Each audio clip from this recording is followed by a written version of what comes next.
ಆರೆಳೆ green colour ದಾರ ತಗೊಟ್ಟಿದ್ದೀನಿ. ಇದು green ಸೀರೆಗೆ ಪರ್ಪಲ್ ಕಲರ್ ಬಾರ್ಡ್ರ್ ಇದೆ. ಆರೆಳೆ ಸಿಲ್ಕ್ ದಾರನ ತೊಗೊಂಡಿದ್ದೀನಿ. ಸ್ವಲ್ಪ ದಪ್ಪ ಮಣಿನ ಬೀಡ್ಸ್ನ ತೊಗೊಂಡಿದ್ದೀನಿ.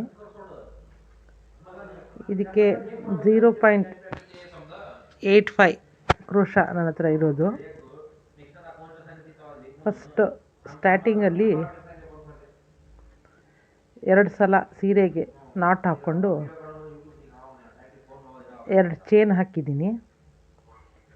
ಆಮೇಲೆ ಸೂಜಿ ಮೇಲೆ ದಾರ ತಂದು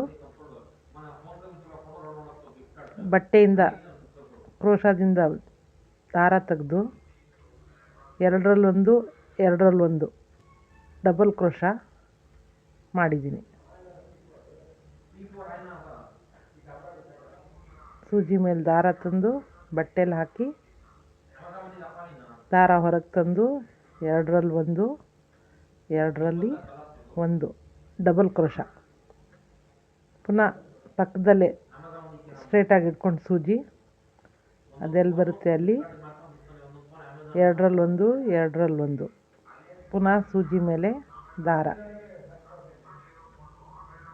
5 ಸಲ ಡಬಲ್ ಕ್ರೋಶ ಹಾಕ್ತೀನಿ. ಹಾಕಿ ಫಸ್ಟು ಕುಚ್ಚಿಗೆ 4 ಚೈನ್ ಹಾಕಿ ಪುನಃ 5 ಡಬಲ್ ಕ್ರೋಶ ಹಾಕಿ ಒಂದು ಬೀಡ್ ಹಾಕಿದ್ದೀನಿ. ಒಂದು ಬೀಡ್ ಹಾಕಿ ಬೀಡನ್ನ ಲಾಕ್ ಮಾಡ್ತೀನಿ.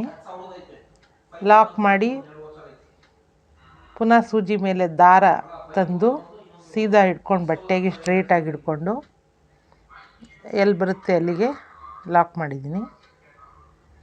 ಪುನಃ 4 ಚೈನ್ ಹಾಕಿ ಸೂಜಿ ಮೇಲೆ ದಾರ ತಂದು ಎಲ್ಲಿಗೆ ಬರುತ್ತೆ ಅಲ್ಲಿಗೆ ಬಟ್ಟೆನ ಲಾಕ್ ಮಾಡಿ ಸೂಜಿ ಲಾಕ್ ಮಾಡಿ ದಾರ ಹೊರಗೆ ತಂದು 2ರಲ್ಲೊಂದು 2ರಲ್ಲೊಂದು ಮಾಡ್ತೀನಿ. ಇದು ಸಿಲ್ಕ್ ದಾರ 6 ಎಳೆನ ತಗೊಂಡು ಒಂದು ಖಾಲಿ ರೀಲ್ಗೆ ಸುತ್ಕೊಂಡಿದ್ದೀನಿ. 5 ಡಬಲ್ ಕ್ರೋಶ ಹಾಕ್ತಾಯಿದ್ದೀನಿ. ಸಿಂಪಲ್ಲಾಗಿ ಸಾಕು ಅಂತ ಈ ಡಿಸೈನ್ ಮಾಡ್ತಾಯಿದ್ದೀನಿ. ಇದು ಹ್ಯಾಂಡ್ಲೂಮ್ ಸಾರಿ, ಹ್ಯಾಂಡ್ಲೂಮ್ ಕಂಚಿ ಅಂತಾರಲ್ಲ ಆ ಸೀರೆ. 5 ಡಬಲ್ ಕ್ರೋಶ ಹಾಕ್ತಾಯಿದ್ದೀನಿ. ಸ್ವಲ್ಪ ಪಕ್ಕದಲ್ಲೇ ಹಾಕ್ತೀನಿ, ತುಂಬ ದೂರ ಹಾಕಲ್ಲ. ಬರೀ ಕುಚ್ಚಬೇಡ ಅಂದರೆ 5 ಡಬಲ್ ಕ್ರೋಶ ಒಂದು ಬೀಡು 5 ಡಬಲ್ ಕ್ರೋಶ ಒಂದು ಬೀಡು ಆ ಥರ ಹಾಕ್ಕೊಂಡು ಹೋಗ್ಬೋದು. ನಾನು ಕುಚ್ಚು ಹಾಕೋಣ ಅಂತ ಒಂದು ಬೀಡ್ ಆದಮೇಲೆ 4 ಚೈನ್ ಹಾಕಿದ್ದೀನಿ. ಈ ಬೀಡನ್ನ ದಾರದಲ್ಲಿ ಲಾಕ್ ಮಾಡ್ತಿದ್ದ ದಾರ ಮೇಲೆ ತಂದಿದ್ದೀನಿ. ಸ್ವಲ್ಪ ದಪ್ಪನೇ ತೊಗೊಂಡಿದ್ದೀನಿ. ಲಾಕ್ ಮಾಡ್ತೀನಿ. ಮಾಡಿ ಸೂಜಿ ಮೇಲೆ ದಾರ ತಗೊಂಡು ಬಟ್ಟೆಯಿಂದ ದಾರಾನ ಹೊರಗೆ ತಂದು 2ರಲ್ಲೊಂದು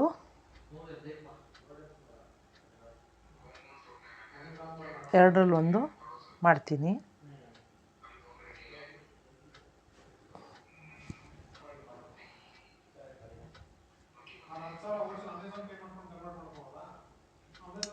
ಎರಡು ಕಲರ್ ದಾರ ತೊಗೊಂಡಿದ್ದೀನಿ.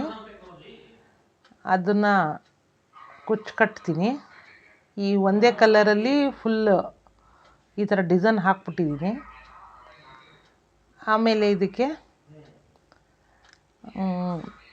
47 ದಾರ ಗಮ್ ಹಾಕಿ ಸೂಜಿಗೆ ಪೋಣಿಸ್ದೆ. ಅದು 80 ಆಗಿತ್ತು. ಈಗ ಇಲ್ಲಿ ಹಾಕಿದ್ಮೇಲೆ ಅದು 160 ಆಗುತ್ತೆ. ಈ 4 ಚೈನ್ ಹಾಕ್ಬಿಟ್ಟಿದ್ದೀನಲ್ಲ ಅಲ್ಲಿ ಕಟ್ತೀನಿ. ಗೋಲ್ಡ್ ದಾರ ಸೂಜಿಗೆ 2 ಎಳೆ ಪೋಣಿಸ್ಕೊಂಡಿದ್ದೀನಿ. ಈ ಗೋಲ್ಡ್ ದಾರ ಗಟ್ಟಿ ಇರುತ್ತೆ, ಅದನ್ನು ಹೀಗೆ ಗಟ್ಟಿಯಾಗಿ ಎಳೆದು ಟೈಟ್ ಮಾಡಿದ್ರೆ ಗಂಟು ಕೂತ್ಕೊಳ್ಳುತ್ತೆ. ದಾರ ಏನು ಕೀಳಲ್ಲ, ಇದು ಗೋಲ್ಡ್ ದಾರ ಗಟ್ಟಿ ಇರುತ್ತೆ. ಒಂದು 5-6 ಸಲ ಈ ಥರ ಗಂಟು ಹಾಕಿ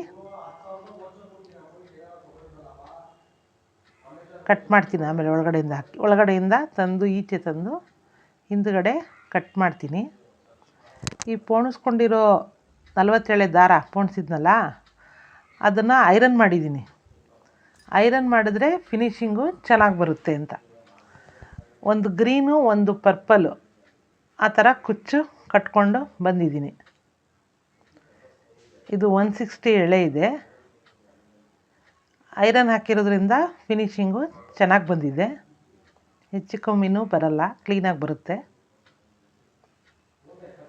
ಸಿಂಪಲ್ ಸಾಕು ಅಂತ ನಾನು ಈ ಡಿಸೈನ್ ಹಾಕಿದ್ದೀನಿ.